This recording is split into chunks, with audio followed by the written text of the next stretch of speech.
Most people have no idea that the world's biggest humanitarian crisis is happening right now in Sudan. Satellite images show land so stained with blood, it appears dark red from orbit. How did a country rich in gold end up on the brink of genocide? Sudan sits just below Egypt, between Africa and the Middle East, on a key trade route along the Red Sea. Almost everyone is Sunni Muslim, but society is split between Arab groups and non-Arab African tribes like the Fur, Masalit, and Zagawa. Sudan is also Africa's third largest producer of gold, most of it smuggled, enriching militias instead of the state.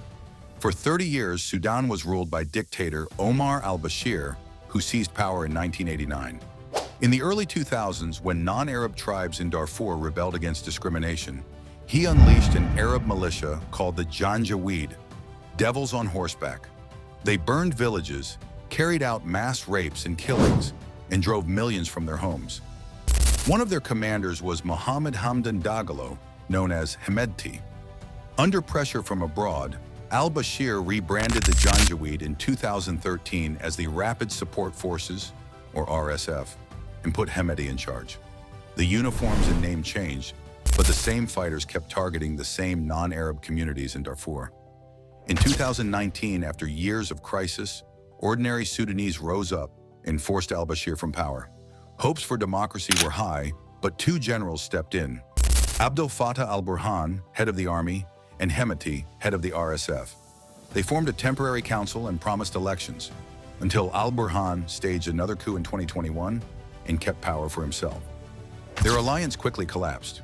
The army wanted the RSF folded into the regular military. Hemedti refused, fearing he would lose his fighters and his grip on gold mines. On the 15th of April 2023, their rivalry exploded into open war between the Sudanese Army and the RSF. The fighting ripped across the country. The army had jets and heavy weapons, but the RSF had speed, funding, and ruthless fighters who seized large parts of the capital, Khartoum, and towns in the west. By late 2025, Sudan was effectively split, the RSF controlling much of western Sudan, including Darfur and Kordofan, and the army holding the north and east. For civilians, this war is a catastrophe. Over 100,000 people have been killed, and more than 10 million have been forced from their homes. In many regions, famine and disease are killing more people than bullets. While aid agencies warn that tens of millions need help, the world has barely funded. In Darfur, the conflict has revived the darkest horrors of the past.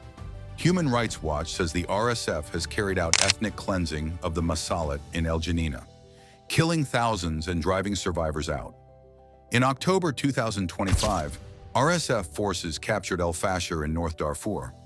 Satellite images from Yale's Humanitarian Research Lab show mass graves and dark red patches of land, evidence of systematic killings of non-Arab tribes like the Fur, Zagawa, and Berdi.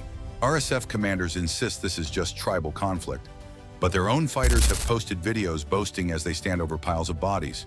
The army is also accused of war crimes, including airstrikes and heavy shelling in crowded neighborhoods.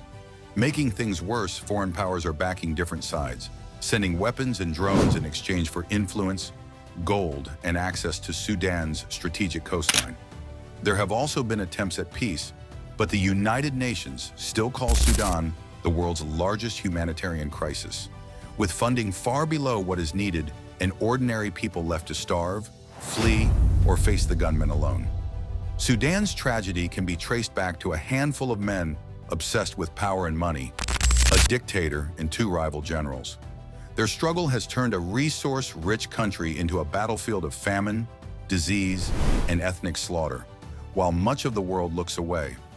This story shows how quickly unchecked greed, ignored by the international community, can slide into genocide in slow motion. If there is any hope, it lies in pressure for a ceasefire, a return to civilian rule, and serious support for the millions of Sudanese caught in the crossfire. Until then, Sudan remains the site of a forgotten war that the world cannot afford to forget.